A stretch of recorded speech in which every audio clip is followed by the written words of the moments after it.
Fomos atacados durante 1 hora. Já estava convencido de que o nosso grupo seria aniquilado.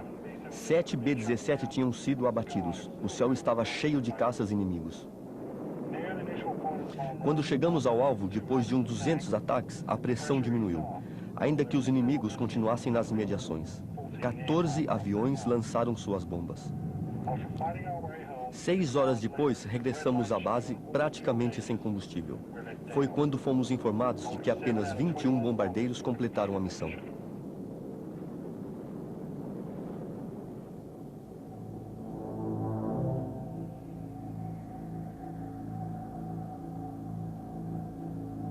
Tudo sobre aviões de combate.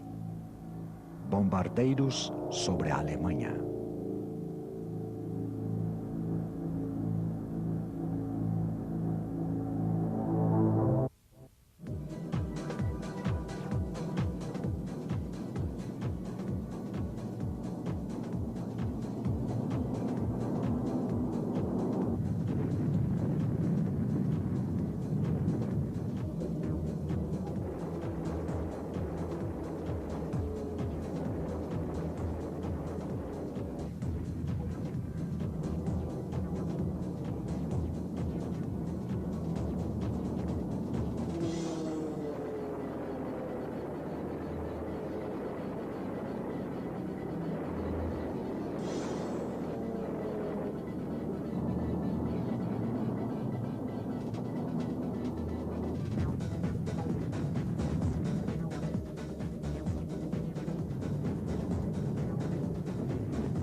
O bombardeio aliado sobre a Alemanha durante a Segunda Guerra Mundial foi a primeira grande demonstração estratégica do poder aéreo aliado. Os bombardeiros, com grande raio de ação, concentraram seus ataques mais na capacidade bélica do inimigo do que nas tropas terrestres. Os britânicos sabiam que os bombardeiros diurnos favoreciam os alemães. Por esta razão, realizavam suas atividades à noite.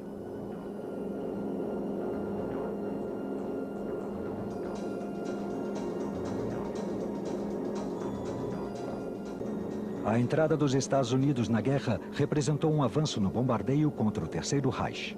De pequenos raids, produzidos em 1942, passaram aos grandes bombardeios contra o próprio centro da Alemanha. Para os americanos, era essencial atacar de dia e com a precisão necessária os alvos alemães econômicos e militares.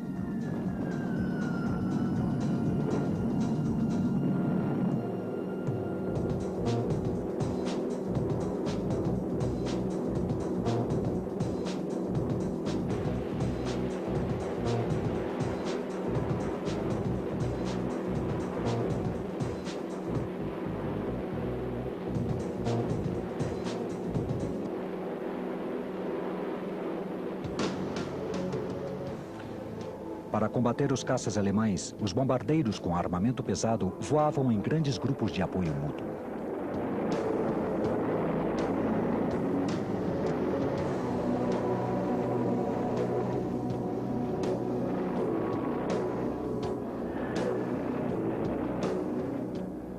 Os veteranos da Luftwaffe logo demonstraram que a campanha seria longa e difícil. Milhares de aviadores pereceram no combate pelo domínio do espaço aéreo.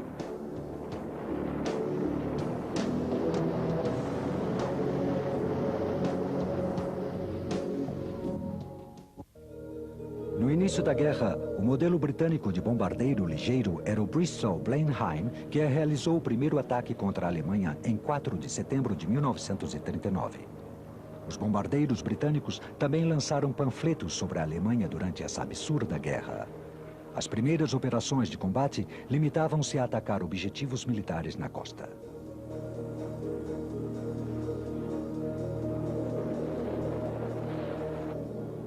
Pouco armados, os bombardeiros da RAF voavam sem escolta, sendo abatidos pelos caças alemães Messerschmitt e pela artilharia antiaérea.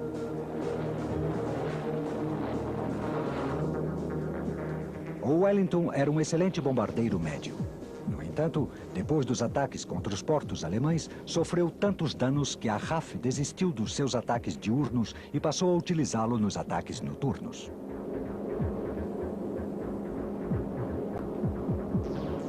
Também houve exceções. Uma das primeiras missões do Lancaster foi um ataque diurno a baixa altitude em agosto de 1942. 12 aviões atacaram a fábrica Dieselman em Augsburg, causando grandes estragos. Porém, 7 bombardeiros foram abatidos e a missão não seria repetida. Durante toda a guerra, os bombardeiros britânicos concentraram seus esforços nas operações noturnas.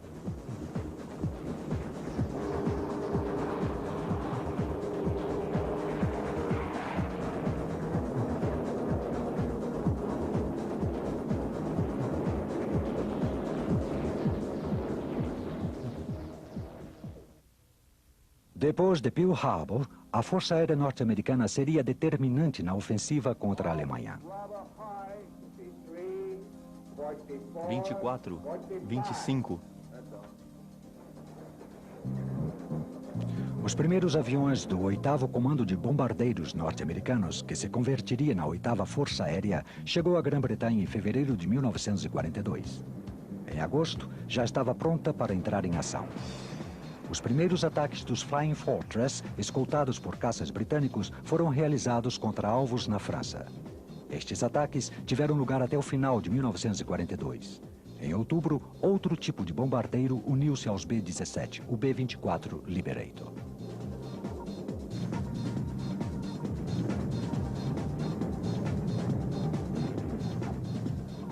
O primeiro ataque aéreo contra a Alemanha ocorreu no dia 27 de janeiro de 1943 contra o porto de Wilhelmshaven.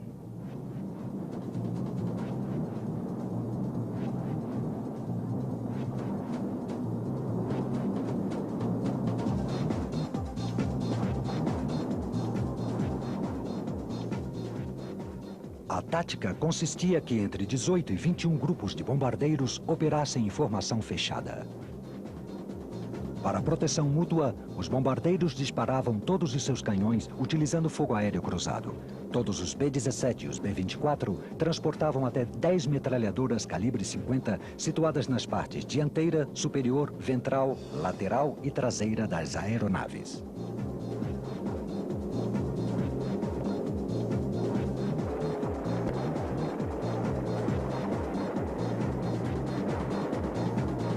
Os primeiros resultados foram positivos e parecia que os caças alemães tinham dificuldade para furar o bloqueio do fogo aéreo americano.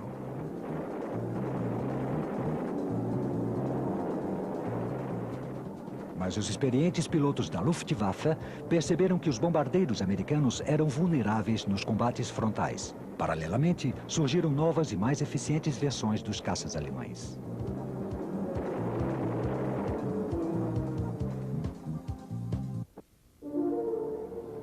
Em agosto de 43, quando os bombardeiros passaram a penetrar no coração da Alemanha, a Luftwaffe já se encontrava preparada. Tinha sido iniciada uma das campanhas aéreas mais ferozes da história.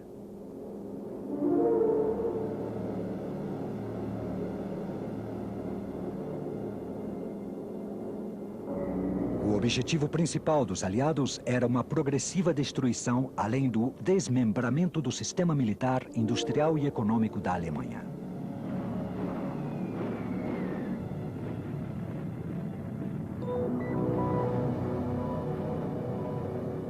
No final de 1943 e início de 44, os bombardeiros norte-americanos travariam terríveis batalhas contra os alvos mais bem defendidos da Alemanha.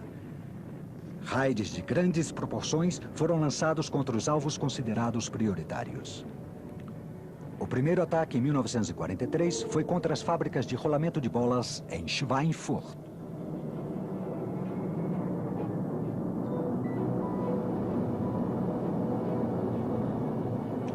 Outros alvos, como as fábricas de aviões Messerschmitt em Augsburg e Regensburg, as grandes refinarias de petróleo de Ploiești, na România, além de importantes centros industriais como Brunswick, Leipzig, Stuttgart, Hamburgo e Berlim, foram sistematicamente atacados.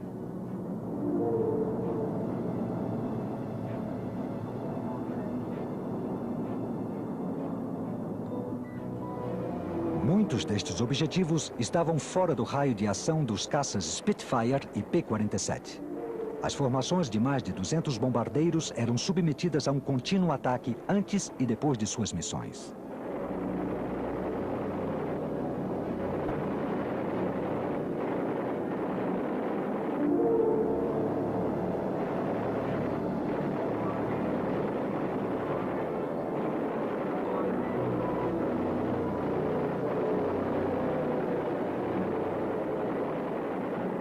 Foram muitas as perdas. 40% de toda a força, quase 150 bombardeiros, que atacou Schweinfurt, foi abatida ou por caças ou pelo fogo antiaéreo alemão.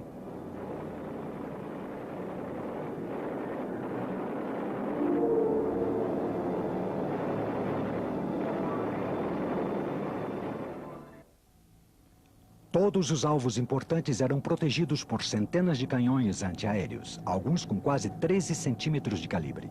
Uma barreira de fogo deixava os bombardeiros praticamente sem proteção. Esses canhões eram controlados por radar.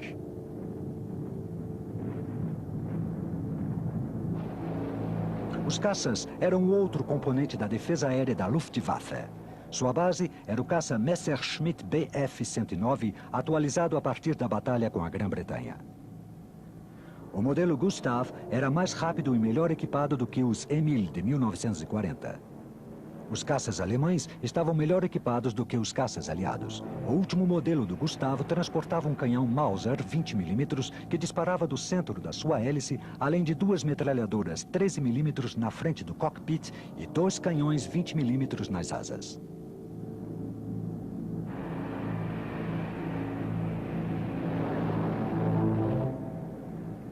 Outro importante caça alemão diurno era o Focke-Wulf 190, um dos melhores com motor a pistão e bastante eficiente a média e baixa altitudes. Os últimos modelos com motores Daimler-Benz DB603 eram magníficos interceptadores a grande altitude.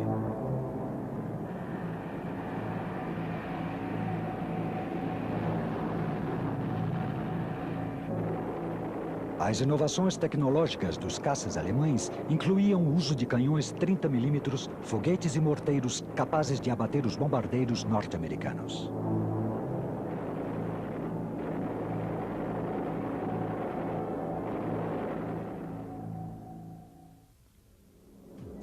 O único modo de combater os caças alemães era usando outros caças. As escoltas com grande raio de ação, como o P-47 Thunderbolt, o P-38 Lightning e, sobretudo, o P-51 Mustang, foram cruciais para os aliados. Apelidados de Little Friends, esses caças tinham um raio de ação suficiente para escoltar os bombardeiros durante toda a missão.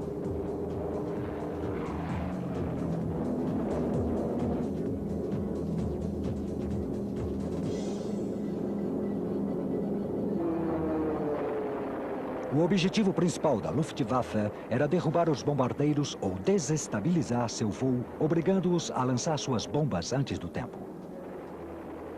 A missão das escoltas da 8ª Força Aérea era impedir que isso ocorresse. Após difíceis combates, o número de caças abatidos era enorme. De qualquer maneira, a batalha já estava perdida para os alemães. As defesas eram mal organizadas, os pilotos abatidos eram difíceis de substituir e o combustível dos caças cada dia mais escasso.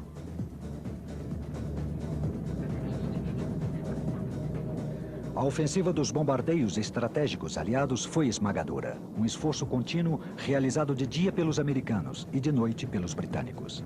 Apesar das grandes perdas aliadas, os caças, os bombardeiros e os aviadores eram rapidamente substituídos. Nem mesmo os modernos caças a reação como o Messerschmitt Me-262 e o caça-foguetes Me-163 podiam evitar a derrota alemã.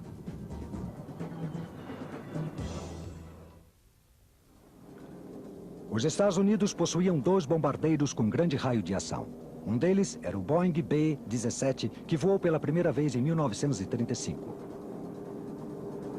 Seu projeto, baseado na teoria da US Army Air Corps dos anos 30, era de que o êxito numa guerra aérea estratégica seria obtido com bombardeiros diurnos voando a grande altitude e superequipados. O B-17 era maior e mais rápido que qualquer outro bombardeiro. Seu armamento defensivo era tão impressionante que a imprensa o batizou de Flying Fortress.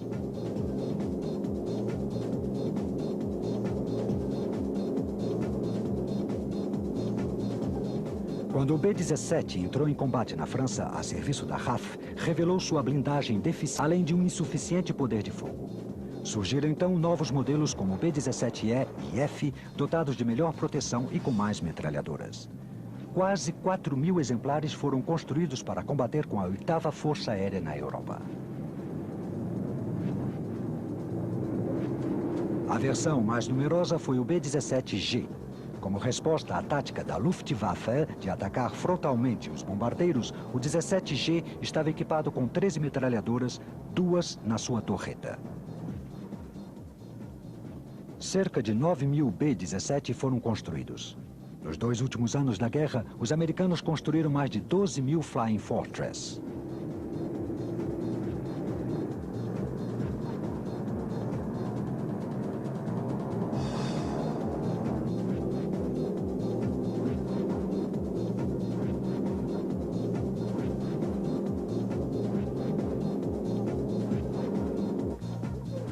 Os B-17 transportavam uma tripulação de aproximadamente 10 homens a mais do que seus equivalentes britânicos.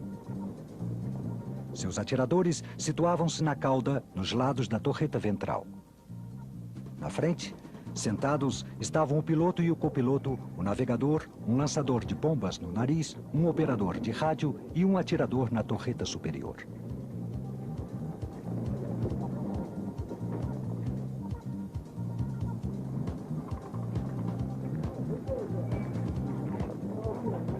Os 2 atiradores laterais aguentavam durante horas temperaturas abaixo de 0.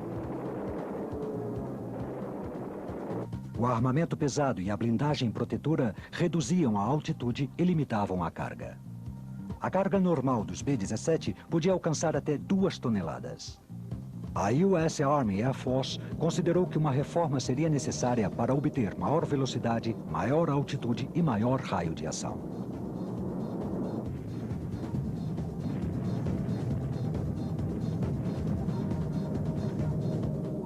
As bombas foram lançadas do visor Norden. Diziam que com ele, um bombardeiro podia lançar uma bomba até mesmo num barril a 3.000 metros de altitude.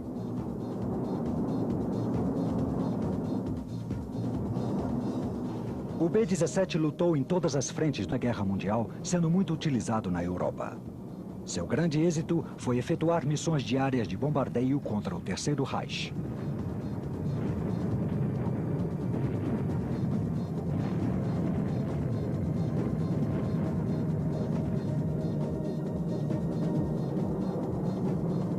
Partindo de bases do sul da Inglaterra, centenas de B-17 desafiavam diariamente a resistência alemã. Pouco a pouco, a capacidade bélica alemã foi convertida em cinzas e ruínas. No entanto, muitos não regressaram às bases.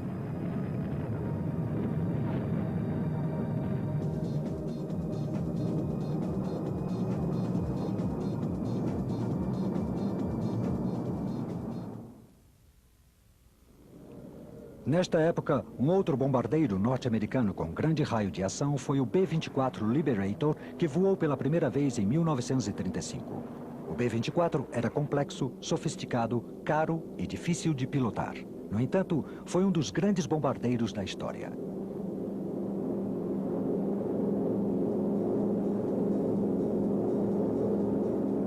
O B-24 também era mais versátil que o B-17. Além de bombardeiro, o Liberator realizava a vital tarefa de transportador e de patrulheiro marítimo, contribuindo para a derrota dos submarinos alemães U-Boat no Atlântico.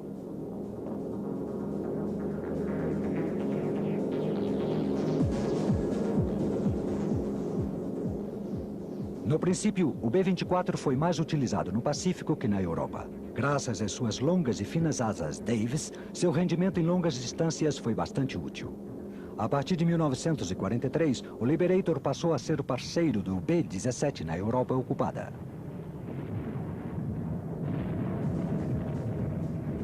Suas missões mais famosas ocorreram na Europa do Leste.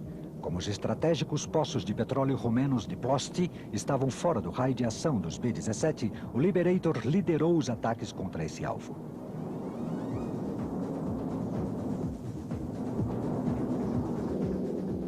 O melhor do Liberator era o seu raio de ação. Podia levar uma carga de 2,5 toneladas em bombas a mais de 3.500 quilômetros de distância. Também podia transportar mais de 6 toneladas a curtas distâncias.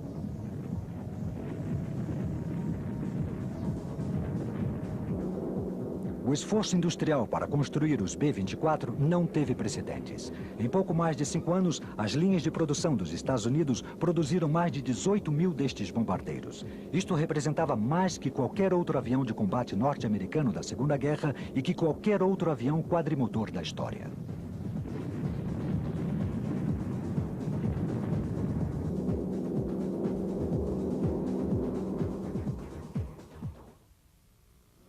Os bombardeiros representavam a força bruta utilizados para lançar a maior quantidade possível de explosivos.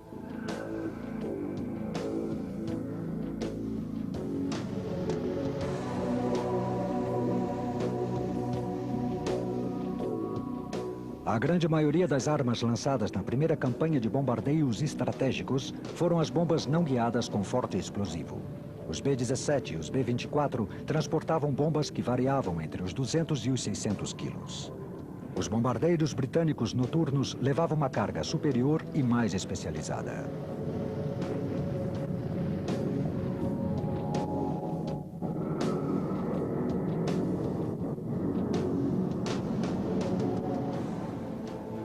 Em março de 45, os Lancaster da RAF atacaram uma ponte em Belfield com a bomba Grand Slam de 10 toneladas, destruindo totalmente muitos dos seus arcos.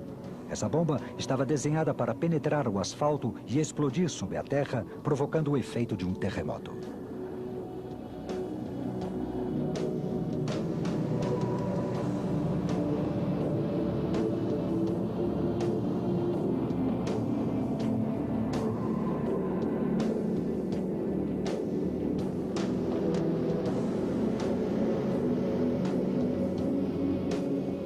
No final da guerra, a ofensiva de bombardeios estratégicos tinha convertido a Alemanha no país mais bombardeado de todos os tempos.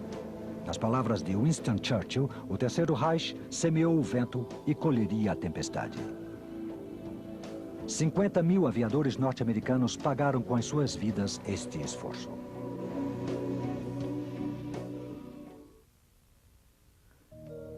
Mas como era de uma base aérea inglesa e realizar uma missão de bombardeio contra a Alemanha?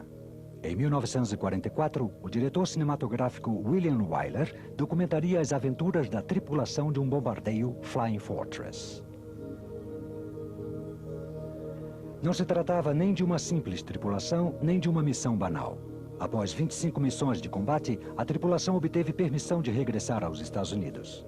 A primeira tripulação que logrou este mérito tripulava um B-17 chamado Memphis Belle.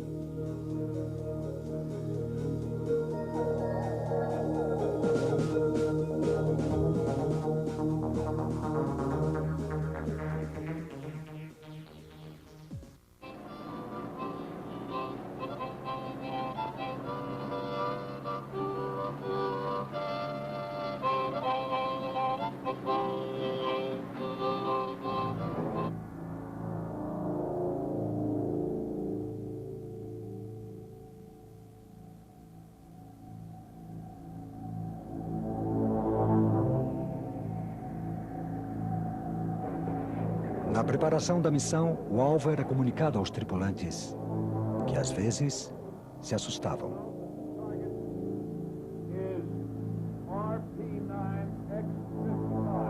O costado direito. Há até pouco tempo, estes jovens participavam das aulas sem prestarem muita atenção. Mas as coisas mudam.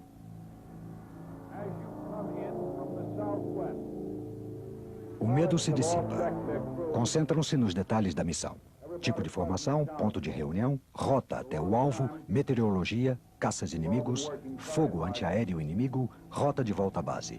No caso de uma aterrissagem forçada em território inimigo, a instrução é destruir o equipamento. Se forem feitos prisioneiros, não devem dar nenhuma informação, somente o nome, graduação e número de série. 23, 24, 25.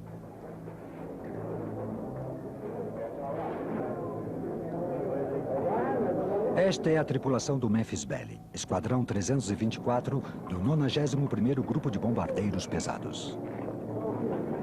O capitão dá as instruções à tripulação.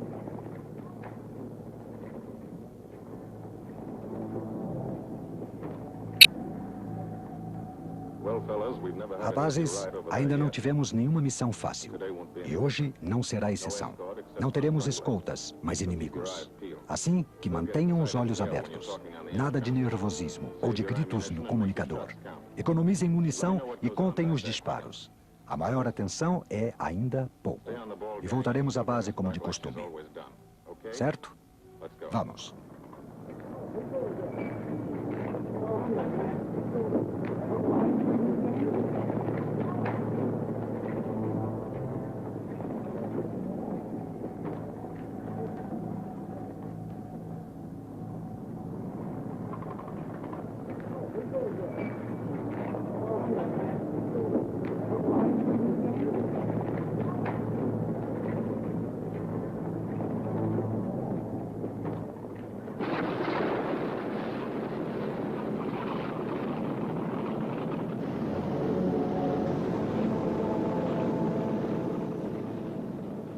Realizaram 24 missões na Europa ocupada. Se o Memphis Belle voltasse aquela tarde, sua tripulação poderia regressar aos Estados Unidos e aportar sua experiência aos milhares de futuros aviadores.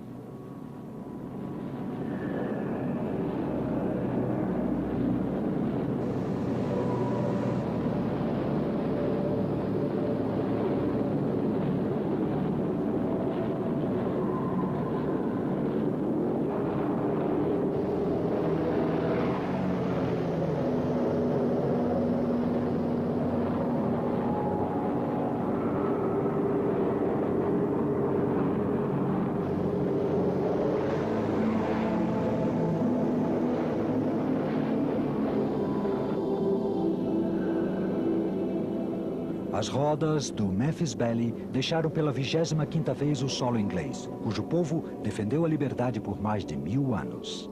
No entanto, essa terra já não era a mesma, e sua ilha passou a servir como base para que centenas de bombardeiros norte-americanos também lutassem por essa liberdade.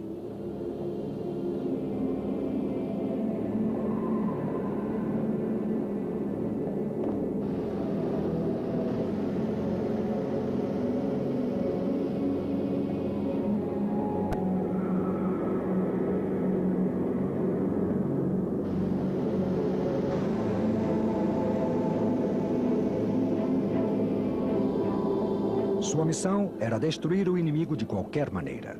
Os bombardeiros não visavam sua infantaria, sua artilharia ou suas divisões Panzer, mas o centro industrial da nação, a base do Império Nazista e de seus exércitos. As fábricas siderúrgicas, as usinas, os portos, as fábricas de munição. Os alfinetes no mapa da Europa assinalavam borracha, canhões, ball bearings, munições, motores, aviões, tanques. Esses eram os verdadeiros alvos. A tripulação do Memphis Belle era constituída pelo piloto capitão Roger Morgan, engenheiro industrial na Carolina do Norte. Pelo copiloto capitão Jimmy Vernes, estudante de administração de empresas em Connecticut. Pelo operador de rádio e atirador sargento Bob Hansen, operário em Washington. Pelo navegador, o capitão Chuck Layton, estudante de química em Ohio. Pelo sargento Harold Locke, de Wisconsin, engenheiro e também atirador. Pelo sargento John Killen, o atirador da cauda do avião, funcionário de uma tapeçaria em Nova York. E pelo sargento Cecil Scott, ex-operário de uma fábrica de borracha em New Jersey e atirador da torreta.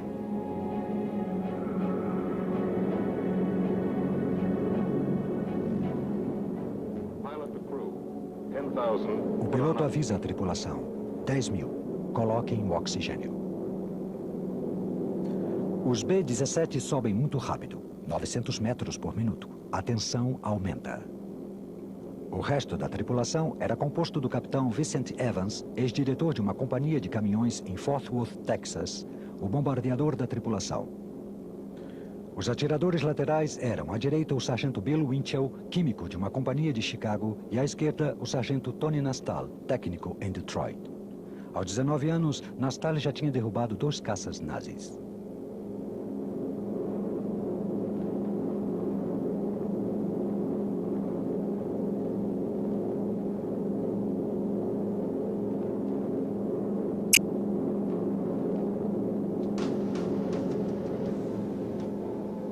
Cada vez mais alto, o Memphis Belle alcança os 7.500 metros, sua melhor altitude operacional. Uma altitude impossível de ser visto a olho nu. Nesta altitude, 1 minuto sem oxigênio deixaria qualquer um inconsciente. Em 20 minutos, causaria a morte.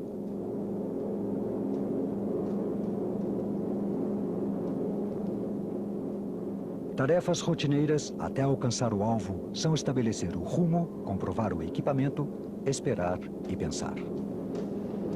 Quanto mais alto, mais frio. Temperatura exterior 40 graus abaixo de zero. Sem as luvas, é possível perder os dedos. Na estratosfera, o ar é rarefeito e se condensa, de modo que os gases do escape dos motores riscam o céu. Para a tripulação, isso não tem nada de bonito. Estes rastros de vapores poderão ser vistos pelo inimigo e delatar sua posição aos bombardeiros.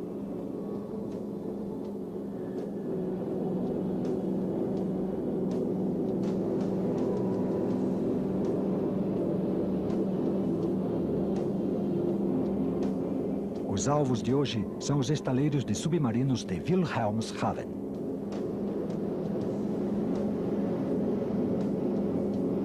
Próximo à Alemanha, os tripulantes colocam os capacetes de aço que os protegerão contra o fogo das metralhadoras. Alerta máximo. Aqui está a costa inimiga.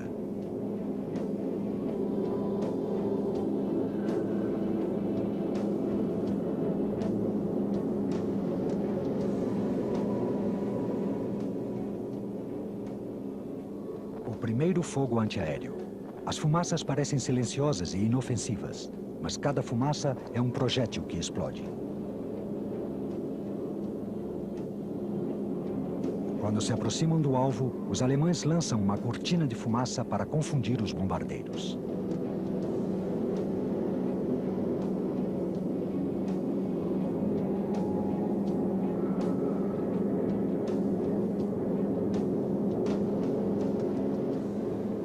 O visor indica a altitude correta. O compartimento de bombas é aberto. De ar, algumas modificações são feitas. Logo às 9 horas em ponto, 2 caças posicionam-se ao alcance do fogo antiaéreo.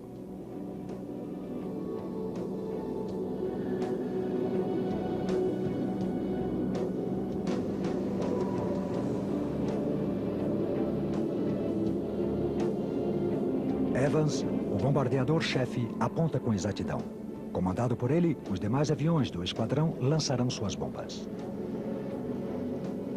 Agora, uma das agulhas do visor Norden aproxima-se do indicador estacionário. Quando coincidirem, as bombas serão lançadas. Bombas fora!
A primeira parte da missão terminou. Até aqui, tudo foi fácil. Agora é voltar para casa. O reflexo do sol dificulta ver os caças inimigos. Às 6 em ponto, os caças inimigos disparam.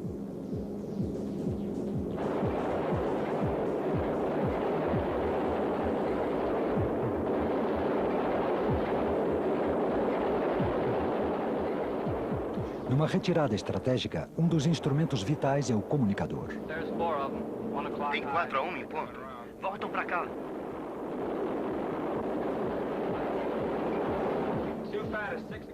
Tem 2 às 6 em ponto. Vim diretamente em nossa direção.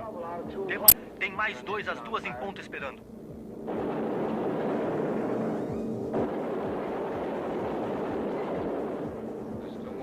Uma asa foi incendiada. Mantenha 94 pés de altura. 3 intrusos às 9. Estejam atentos. Virem às 10. Temos 2 atrás. Mantenham altitude. Somos atacados desde as 2. Atenção, rapaz. Deveremos interceptá-los às 3. Cuidado que não voltem por trás. Tem 17 às 3.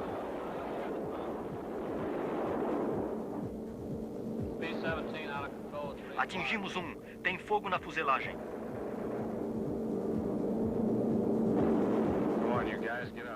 Atentos ao piloto.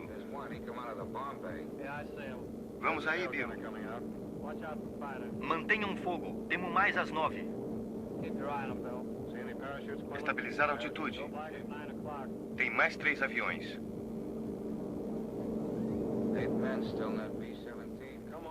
Gire às 11. Assim eles estarão às 3. Eu darei cobertura. Vem aqui, desgraçado. Já te pego.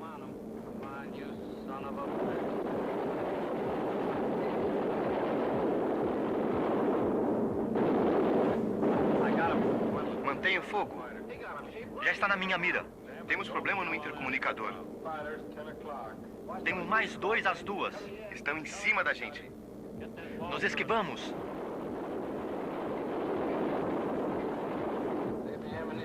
Não sobra muita munição.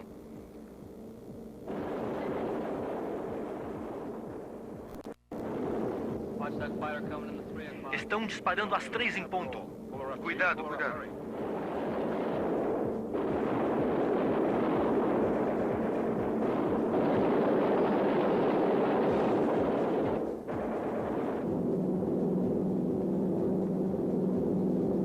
Os caças atingiram um fort. Um Fortress foi atingido. Os motores estão em chamas. O avião perde velocidade e altitude, afastando-se da formação de bombardeiros. Os caças nazistas lançam-se como águias. O único que se pode fazer é observar. No regresso à base, os aviões são contados.